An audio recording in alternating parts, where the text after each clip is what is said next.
Everyone, आज हम लोग यूपी पीसीएस 2021 प्रीलिम्स की स्ट्रैटेजी पर डिस्कशन करेंगे। You have only 35 days. ठीक है, 35 दिनों के अंदर आप क्या कर सकते हैं, इसके ऊपर हम डिस्कस करेंगे एक ब्रीफ में कि आपको इस समय क्या क्या कर लेना चाहिए 35 डेज के दरमियान। ठीक है, थ्रू आउट 150 क्वेश्चन आते हैं हमारे। ठीक है, मैं सब्जेक्ट वाइज बताता रहूँगा आपको, उन चीज़ों का फॉलोअप करिएगा। 1/3 नेगेटिव मार्किंग है, 150 क्वेश्चन है। सब्जेक्ट वाइज स्ट्रेटजी होती है, किन किन जगहों पर आपको ध्यान देना है ज़्यादा से ज़्यादा कि आप अच्छा स्कोर कर सकते हैं। ठीक है, एक सिक्योर स्कोर एटलीस्ट 95 to 105 के बीच में आप स्कोर कैसे कर सकते हैं नेगेटिव मार्किंग होते हुए भी। तो आपको देखो, हिस्ट्री के अंदर आपको पता है कि अच्छे खासे क्वेश्चन आते हैं। हिस्ट्री का वेटेज आ जाता है लगभग 25 क्वेश्चन। ठीक है, 25 प्लस तक चले आता है ये तीनों को मिला के, एंशंट, मिडेवल और मॉडर्न हिस्ट्री। ठीक है, अब आपके पास समय इतना नहीं है कि आप मेमोराइज करें बहुत सारी चीज़ें। एंशंट और मिडेवल अपने आप में जटिल हैं और इसके क्वेश्चन आयोग के द्वारा समय के साथ काफ़ी ज़्यादा जटिल पूछे जाते हैं और पूछे जाते रहेंगे, क्योंकि उसके अंदर नाम इस प्रकार के हैं, राजा रानी के स्वरूप और उनका प्रशासन, उनके नामकरण इस प्रकार किए गए हैं कि याद करने में समस्या होती है। तो यहाँ पे आप मॉडर्न पे ज़्यादा फोकस करेंगे। जैसा कि मैं पहले भी कई बार बता चुका हूँ कि मॉडर्न पे ज़्यादा फोकस करना इजी हो जाता है, क्योंकि वो मेमोराइज हो जाता है, हमारे सामने ही घटित घटनाएं हैं ऐसा लगता है। ठीक है, नाम बहुत इजी पड़ जाता है याद करना, और घटना स्थिति बिल्कुल अंग्रेज़ों के आने के पश्चात एक सामान्य क्रम में चलती रहती है आगे 47 तक, 57 से 47 तक की चीज़ें आसानी से याद हो जाती हैं। ठीक है, तो उसी से हिस्ट्री से मैं आपको बता रहा हूँ कि कैसे करना है हिस्ट्री के अंदर आपको। लास्ट टाइम है, कुछ भी ले लो आप, एमसीक्यू कोई भी सॉल्व कर लो। ठीक है, जैसे घटना चक्र को ही आप यहाँ सॉल्व कर सकते हैं कि लास्ट टाइम में वही एक अच्छी चीज़ होती है। ठीक है, कोई भी किताब ले लो आप। ठीक है, मैं आपको सबसे पहले मॉडर्न बताऊँगा यहाँ पर कि मॉडर्न में आपको क्या करना है। मॉडर्न के अंदर आप उठाना 57 से 47 तक चले जाना। ठीक है, ये सब इसके अंदर, इसमें पीडीएफ के अंदर मैं आपको शेयर कर दूंगा टेलीग्राम पे, उसके अंदर ब्रीफ में लिखा हुआ है। वहाँ से आप इस चीज़ का यदि नीति का अनुमोदन करते हैं तो निश्चित ही आप अच्छे अंक हासिल करेंगे। ठीक है, तो आप 57 से उठाइएगा पूरे घटनाक्रम को। इसमें आप देखिएगा युद्ध। ठीक है, युद्ध, संगठन, सामाजिक सुधार आंदोलन, उनके नेता कौन थे। ठीक है, इस प्रकार से आप याद करेंगे और क्रमवार याद करिएगा। ठीक है, क्रमवार, हालांकि अच्छी तैयारी जिसकी होगी उनको एक क्रोनोलॉजिकल ऑर्डर याद हो जाता है। क्रोनोलॉजिकल ऑर्डर याद करने का फ़ायदा यहाँ पर यह होता है कि आयोग के क्वेश्चन वन लाइनर नहीं होते हैं, अधिकांश मिलान चिन्ह वाले होते हैं, या ये पूछता है निम्नलिखित में से कौन सुमेलित नहीं है या कौन सुमेलित है। तो इसलिए मैं दबाव दे के बोलता हूँ कि आप क्रोनोलॉजिकल ऑर्डर में याद करेंगे, किसी भी चीज़ को आप क्रम में याद करेंगे। ठीक है, ये देखिए, आधुनिक इतिहास अंक अर्जित कराता है अच्छे खासे। यहाँ आप वायसराय, युद्ध की तारीख लिखते हुए तैयार करना, इससे समय भी बचेगा और कंठस्थ भी हो जाएंगी चीज़ें आपको।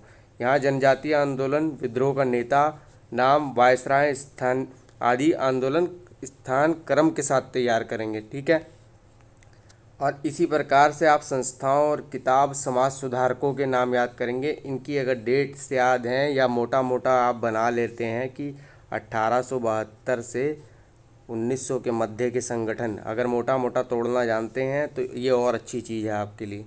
ठीक है, आप इस चीज़ का फॉलोअप करेंगे। मैं एक बार इसे रीड भी कर दे रहा हूँ आगे से शुरू से। ठीक है, प्राचीन से कर दे रहा हूँ मैं आपको। ठीक है, प्राचीन में आप क्या करेंगे, हड़प्पा से पूर्व मध्यकाल के प्रश्नों को ज़्यादा रटिएगा। इसमें क्या करना है आपको, राजा रानी, प्रशासन, मंदिर मस्जिद, तकनीक और किताब और घटनाक्रम, इस पहले क्वेश्चन पे आप ज़्यादा ध्यान देंगे। ये जो मैं यहाँ पे पॉइंट आउट कर रहा हूँ ये ज़्यादा ध्यान देंगे। और मध्यकालीन अपने आप में बहुत टिपिकल होता है। मध्यकालीन में आप क्या करिएगा, दिल्ली सल्तनत, ठीक है, गुलाम खिलजी, तुगलक, सैयद लोदी, ये 5 जो है आपकी सल्तनत जो डिपेंड हुई हैं, इनके एडमिनिस्ट्रेशन पे काम करिएगा। इनके कॉइन्स होंगे, इनके जो बेसिकली डिपार्टमेंट्स बनाते हैं, उनके हेड ऑफ डिपार्टमेंट्स जो बनते थे, एचओडीज वगैरह बनते थे, दीवान रसालत इस प्रकार के बनते थे, दीवान विजारत। ठीक है, इस प्रकार की चीज़ों पे आप ज़्यादा ध्यान देंगे।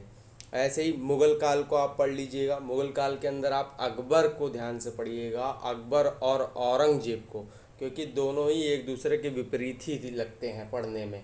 जब उसका आप गहन मूल्यांकन और गहन अध्ययन करते हैं तो पाते हैं कि जितना अकबर सकारात्मक था उतना ही औरंगजेब नकारात्मक था। ठीक है, सिक्के के सतही पहलू पर यदि बात की जाए तो ऐसा प्रतीत होता है, किंतु वास्तविकता सूक्ष्म अवलोकन करने के पश्चात ही पता चलती है। ठीक है, तो आप इस चीज़ को ध्यान रखिएगा, कैसे पढ़ना है ये तरीका मैं आपको पूरा ब्रीफ कर दे रहा हूँ यहाँ पर। ठीक है, और क्षेत्रीय राज्य जो टुकड़ों पे पले बड़े थे, है ना, वो आप थोड़ा ध्यान से करिएगा। अक्सर उनका जो स्थापक होता है, जो स्थापना करने वाला, और उसकी राजधानी। ठीक है, और दक्षिण के अंदर जितने भी अभियान हुए हैं दिल्ली सल्तनत के दरमियान, उस पर जोर दे के पढ़िएगा। ठीक है, उस पर जोर दे के पढ़िएगा, और नीतियों पे बेसिकली आप आर्थिक दृष्टिकोण से और प्रशासकीय दृष्टिकोण से क्वेश्चन इन सब जगहों से ज़्यादा पूछे जा रहे हैं, तो यहाँ ज़्यादा फोकस करिएगा आप। ठीक है, हिस्ट्री में आपके लास्ट टाइम की यही शॉर्ट टाइम स्ट्रेटजी है, इस पे ही काम करके आप अच्छा स्कोर सिक्योर कर सकते हैं। ठीक है, ये चीज़ आप फॉलो अप करिएगा। अदरवाइज़ अगर ज़्यादा पढ़ते हैं इस समय तो जाहिर सी बात है कि तनाव बढ़ेगा और क्वेश्चन आप सॉल्व नहीं कर पाएंगे। एग्जामिनेशन हॉल में भी प्रेशर में नहीं रहना है, उसके लिए भी मैं आपको बताऊंगा 1/3 नेगेटिव मार्किंग होते हुए कैसे आप अच्छा स्कोर कर सकते हैं। ये नीचे में जो अधिनियम पॉइंट आउट कर रखे हैं, इनकी चीज़ें आपको मोटी मोटी पता होनी चाहिए, तभी आप एलिमिनेशन कर पाएंगे, नहीं तो नहीं कर पाएंगे। ठीक है, एलिमिनेशन प्रोसेस में आपको आगे बताऊंगा कैसे करना है। फिर आगे है करंट अफेयर। करंट अफेयर में सभी को पता है कि 35 मैक्सिमम रेंज बनती है और मिनिमम इसकी रेंज बनती है 28 की रेंज बनती है क्वेश्चन पूछे जाने की। ठीक है, करंट अफेयर्स लास्ट टाइम में या पहले से जो तैयार कर रहे हैं बहुत बढ़िया बात है। लास्ट टाइम में क्या करना है कि कोई 2 रिकमेंडेड किताब ले लीजिए, कोई 2 रिकमेंडेड करंट अफेयर की पुस्तक खरीद लीजिए अपने स्तर पे। वैसे तो घटनासार और घटना चक्र, ठीक है, ये दोनों पर्याप्त हैं। इसके अतिरिक्त हमारे टेलीग्राम चैनल पे current affair with Dau ji भी सीरीज जारी थी, उसका आप संकलन करके आप प्रयोग कर सकते हैं। ठीक है, वो पीडीएफ निःशुल्क कार्यक्रम के द्वारा जारी की गई थी, उसका आप प्रयोग कर सकते हैं। करंट अफेयर को आप ज़्यादा से ज़्यादा पढ़िएगा, बार बार इसके जितने ज़्यादा एमसीक्यू हो सके याद करिएगा। एमसीक्यू मारिए इसके जितने से ज़्यादा अवेलेबल, जो मार्केट में जो भी कंटेंट अवेलेबल है या सोर्स अवेलेबल है ऑथेंटिक, उसके एमसीक्यू ज़्यादा से ज़्यादा मारिएगा। क्योंकि करंट अफेयर एक ऐसी चीज़ है कि शॉर्ट टाइम के लिए आपको याद करना पड़ता है प्री के पॉइंट ऑफ व्यू से।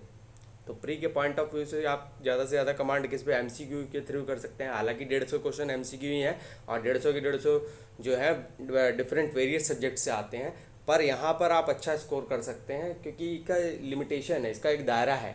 इसका एक दायरा कैसे है, दायरा इसलिए आधार पर बोला सकता है कि पिछले 8 महीने की बात करता है करंट अफेयर, पिछले 8 से 12 महीने की अधिकतम बातें करता है करंट अफेयर, इसलिए एक दायरा है इसका। तो दायरे में रह के आप अच्छी चीज़ प्राप्त कर सकते हैं। जिसका दायरा नहीं है, महासागर है, क्या आप लेंगे, क्या आप छोड़ेंगे। ठीक है, तो ये चीज़ आपको ध्यान रखनी है करंट अफेयर के लिए। घटना चक्र या घटनासार, ये दोनों को मर्ज करके आप मान लीजिएगा तो बढ़िया होगा। या फिर एक दृष्टि आएगी एग्ज़ाम से कुछ दिन पहले घटना चक्र रिलीज़ करता है जिस पर आई का सिंबल होता है, वो आप प्रयोग कर लीजिएगा, वो ज़्यादा अच्छा रहता है। उसको मगअप करिएगा बार बार, 2 बार एटलीस्ट 2 बार तो इसकी रिवीजन हो जानी चाहिए। मल्टीपल रिवीजन हमेशा आपको अच्छी चीज़ देगी। ठीक है, और देखिए पॉलिटी के अंदर मैं आपको बता दूं, ये हाईली सिक्योरिंग सब्जेक्ट होता है, यहाँ पे बहुत अच्छा स्कोर होता है। ठीक है, यहाँ पे 18 से 20 की रेंज बनती है। 2 क्वेश्चन ऐसे होंगे कि बहुत कम लोग सॉल्व कर पाएंगे। जिसका ऑप्शनल पीएसआईआर होगा वो लड़का सॉल्व कर लेगा या लड़की सॉल्व कर लेगी। कारण मैं बता रहा हूँ, 2-3 क्वेश्चन यहाँ पे गलत होने की संभावना इसलिए बन जाती है कि फिलॉसफी पॉइंट ऑफ व्यू से जब कॉन्स्टिट्यूशनल की बात करता है, जैसे संविधान को यदि दृष्टिकोण अगर दर्शन शास्त्र के ऊपर आधार बना के बैठाया जाता है तब इसका मंतव्य अलग अलग निकलता है। और अक्सर ऐसा पाया गया है कि इसका जो आप कंक्लूजन निकालते हैं वो गलत ही निकलता है, क्योंकि कौन से फिलोसोफर ने क्या कहा है वो अगर आप पढ़ेंगे इस समय तो वो टिपिकल हो जाएगा। तो ऐसे क्वेश्चन को आप छोड़ दीजिएगा। ठीक है, तुक्का मत मारिएगा क्योंकि 1/3 नेगेटिव मार्किंग है। एलिमिनेशन राउंड में आ जाइएगा। ठीक है। एलिमिनेशन राउंड में आगे आपको बताऊंगा कैसे यूज़ करना है, ठीक है। 18 से 20 है, इसके अंदर मैं आपको बता दे रहा हूँ क्या क्या होगा। इसमें आप संविधान संशोधन देखिएगा, संस्थाएं देखिएगा, अनुच्छेद देखिएगा। मुख्य अनुच्छेद तो पढ़े जो अधिकतम याद ही होते हैं, पर इसके एवज में कुछ चुनिंदा अनुच्छेद आप याद करिएगा, जैसे 117(2 है ना। फाइनेंस बिल जो होता है ना सिर्फ लोकसभा में ही प्रस्तुत किया जाता है बल्कि राज्यसभा में प्रेजेंट होता है और 14 दिन के लिए डिस्कशन के लिए होता है। अगर 14 दिन के लिए लैप्स हो जाता है तो वो ऑटोमेटिकली एक्सेप्ट हो जाता है, वो एक्स्ट्रा ऑर्डिनरी पावर है लोकसभा के पास, ठीक है। तो यहाँ पे आप ध्यान से पढ़िएगा, अनुच्छेद और भाग या मिलान चिन्ह वाले क्वेश्चन सीधे सीधे आपको मिलने हैं, ठीक है। आपातकाल, ठीक है। तकनीकी जानकारी होनी चाहिए, पदों से जुड़ी हुई, अनुसूचियों से जुड़ी हुई पता होना चाहिए कि ठीक है कौन वॉइडेबल है कौन नॉन वॉइडेबल है, कौन वाद योग्य है कौन वाद योग्य नहीं है। कुछ इस दृष्टिकोण से आप चीज़ मंथन करिएगा और ये बहुत सरल होती है पॉलिटी, ठीक है। इसके भी एमसीक्यू आप घटना चक्र से उठा के लास्ट टाइम में मारिएगा, ज़्यादा से ज़्यादा प्लस पॉइंट्स में आप क्रिएट कर सकते हैं यहाँ पर, ठीक है। साइंस के लिए आप क्या कीजिए, देखिए साइंस आपको पता है कि बायोलॉजी, फिजिक्स और केमिस्ट्री, ठीक है, इसके 25 क्वेश्चन लगभग चले जाते हैं, तो ठीक है।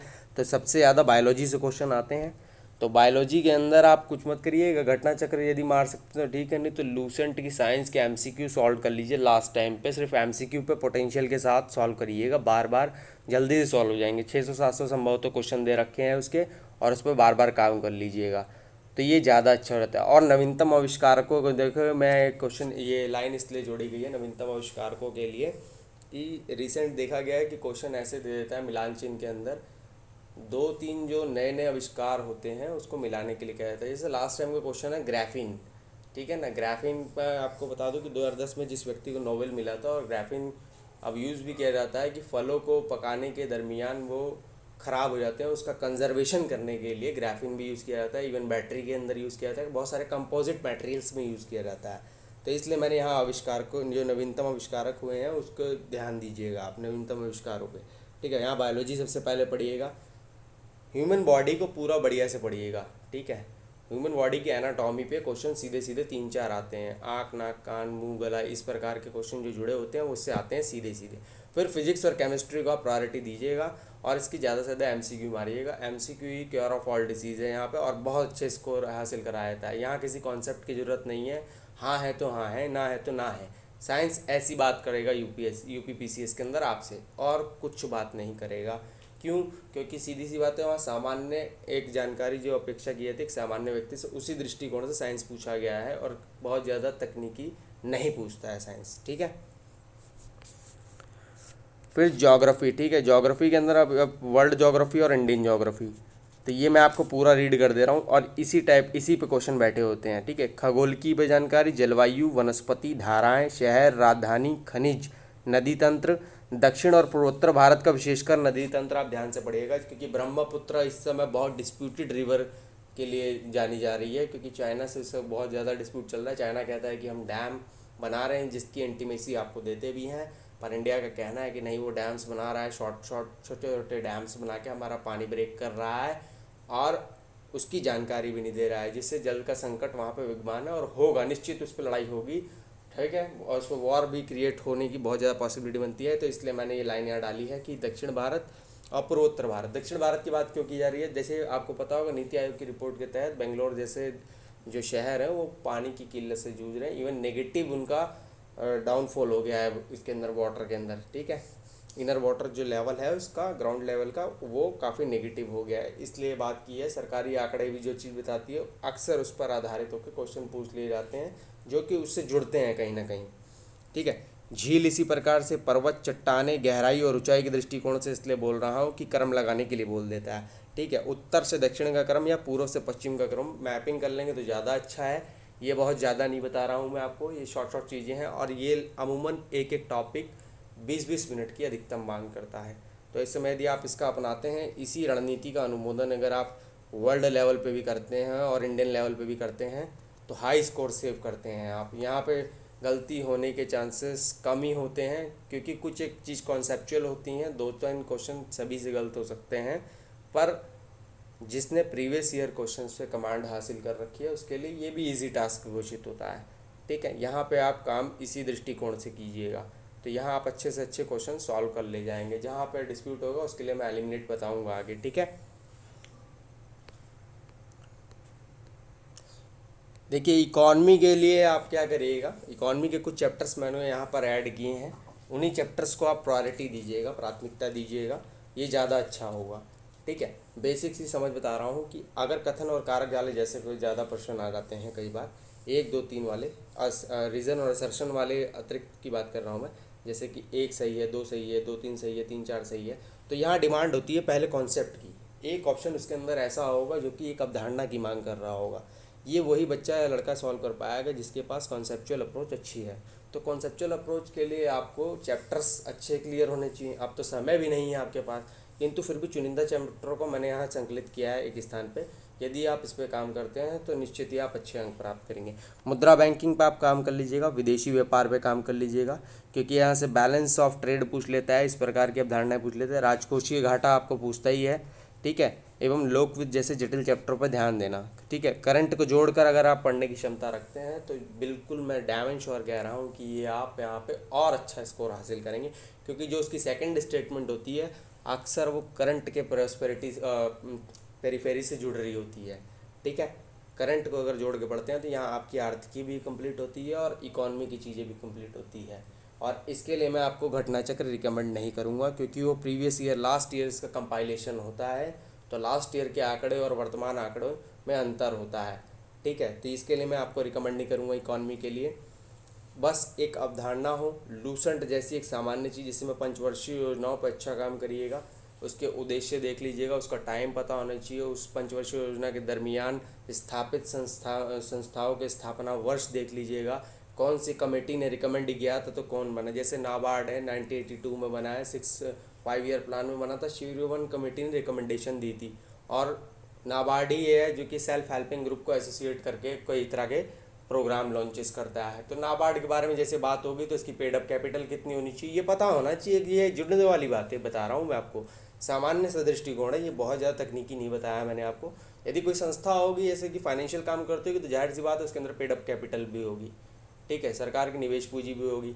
अब दूसरा तीसरा ऑप्शन ये करके दे देगा इसके अंदर केंद्र का इतना है, सहकारी से अधिमिता इतनी है, तो आपको काटना भी आना चाहिए। काटना कैसे आएगा, आपको चीज़ें कुछ पता होनी चाहिए पहले से, ठीक है। एलिमिनेशन वही बच्चा कर पाता है जिसको पहले से कुछ जानकारी होती है, ठीक है।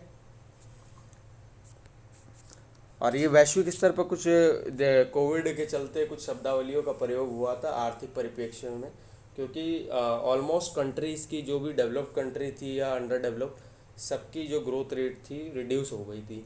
अगर इंडियन कॉन्टिनेंट में बात करें तो बांग्लादेश ने अच्छा खासा ग्रो किया था। वो इसलिए ग्रो किया था कि वहाँ पर जब लोगों ने, सारे देशों ने अपने यहाँ पे कर्फ्यू इम्पोज कर दिया था, तो Bangladesh is the only one country who did free it self, अपने आप को फ्री कर रखी थी वो वहाँ पे, और उसने कोई भी कर्फ्यू इम्पोज नहीं किया था। पहले से ही पिछड़ा है, और अगर लगाया था कर्फ्यू तो वैसे मर जाती भुखमरी से। तो इसलिए हम देखते हैं अगर एशिया कॉन्टिनेंट में अगर भारतीय परिप्रेक्ष्य को बांग्लादेश के साथ जोड़ के बात करते हैं तो बांग्लादेश की इकॉनमी ग्रोथ रेट है वो बड़ी हुई दिखती है। वो बस क्षणिक है, इसके जो शाश्वत परिणाम होंगे वो उसे गिराएंगे ही, ठीक है।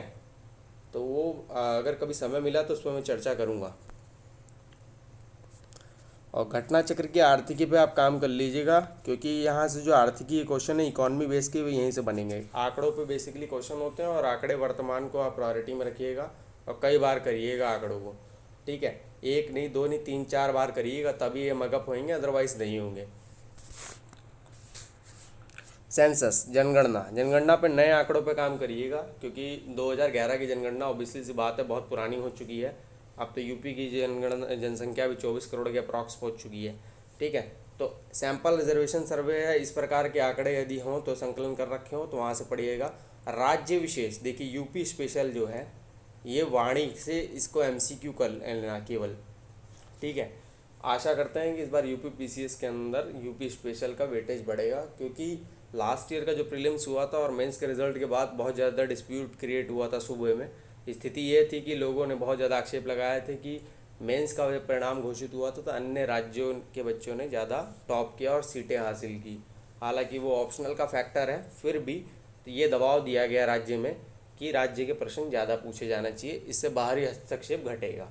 ठीक है, तो आप एमसीक्यू पे काम कर लेना। ओडीओपी एक योजना है, वन डिस्ट्रिक्ट वन प्रोडक्ट, जो कि जापान देश की तर्ज पर उत्तर प्रदेश ने लागू की है। ठीक है, तो ओडीओपी का मैं नाम इसलिए यहाँ ले रहा हूँ कि इसके अंदर जितने हमारे उत्तर प्रदेश के डिस्ट्रिक्ट हैं, ऑलमोस्ट हर डिस्ट्रिक्ट की कोई ना कोई चीज़ फेमस है, उसको अंतर्राष्ट्रीय स्तर पर उत्पादन श्रृंखला में सम्मिलित कर कर आय के अतिरिक्त साधन सृजित करने हैं।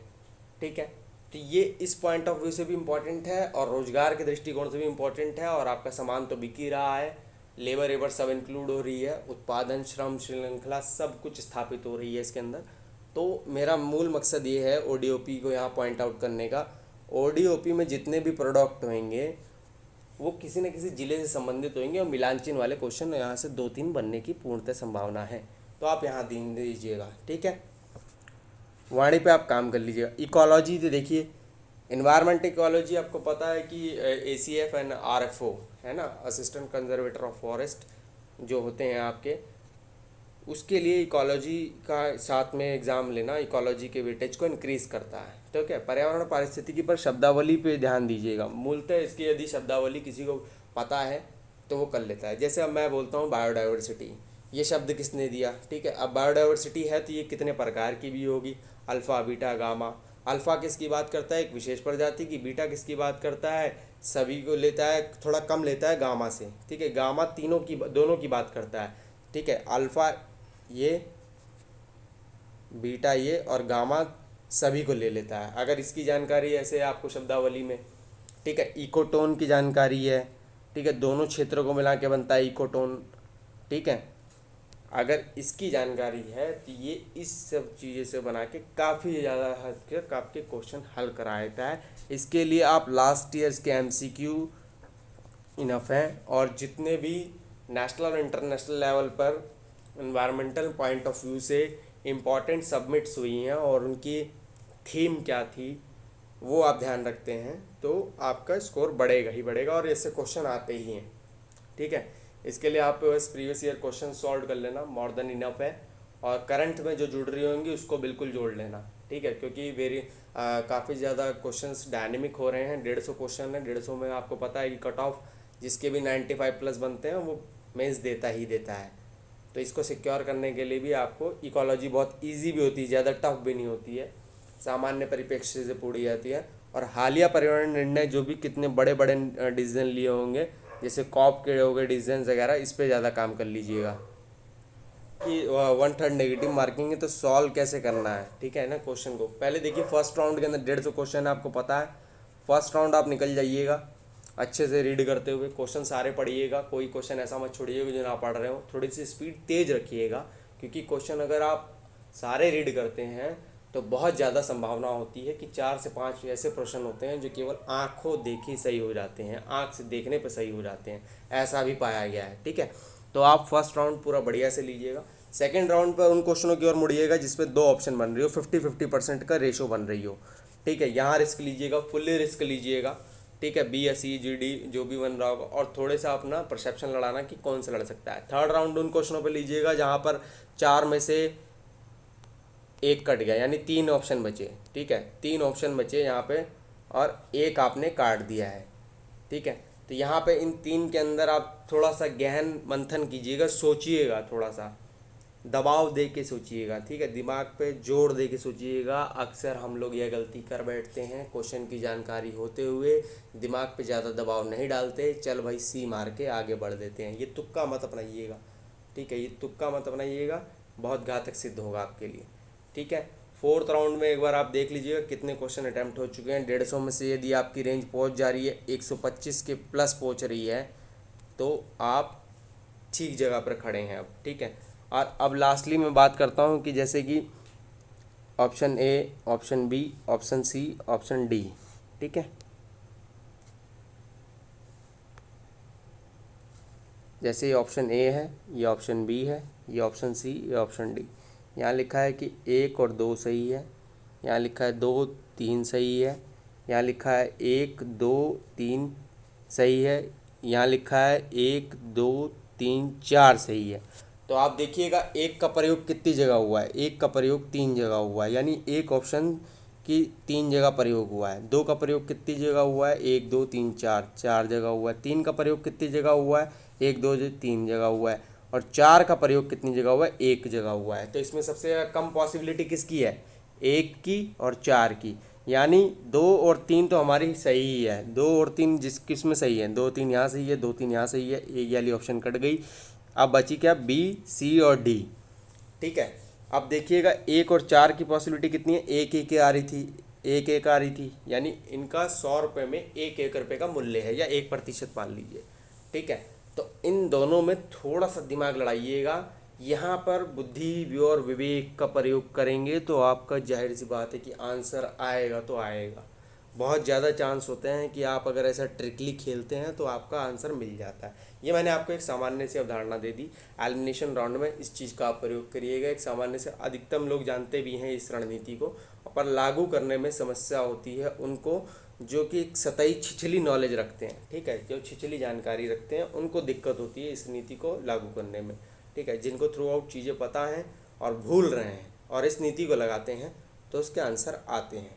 तो आप आशा करता हूँ इस रणनीति को फॉलोअप करेंगे। फिर से मैं दबाव देके बोलूँगा, करंट पे ज़्यादा से ज़्यादा काम करिएगा, साइंस पे, पॉलिटी पे, ठीक है, और इकोलॉजी पे, लास्ट टाइम पे, इन सब चीज़ों पे ज़्यादा फोकस करिएगा। मॉडर्न हिस्ट्री पढ़िएगा, एंशिएंट और मिडाइवल यदि नहीं भी हुआ है तो मत पढ़िएगा। किताबों पे काम कर लीजिएगा, मुद्रा शास्त्र पे काम कर लीजिएगा, एडमिनिस्ट्रेशन पे काम कर लीजिएगा, उतना ही सही होगा, आपके लिए काफ़ी हो जाएगा। ठीक है, दक्षिण से जुड़े जो इतने भी राज्य हैं, संगम अंगम चोल ओल, तो इनको आप थोड़ा देख लीजिएगा, और इनके जो अभिलेख थे इनकी लैंग्वेजेस देख लीजिएगा। क्वेश्चन थोड़ा जटिल कर रहा है, घुमाएगा तो घुमाएगा। ठीक है, बिल्कुल आप इस स्ट्रेटजी को फॉलो करिए और प्री को आप अच्छे से क्रैक करिए। ठीक है।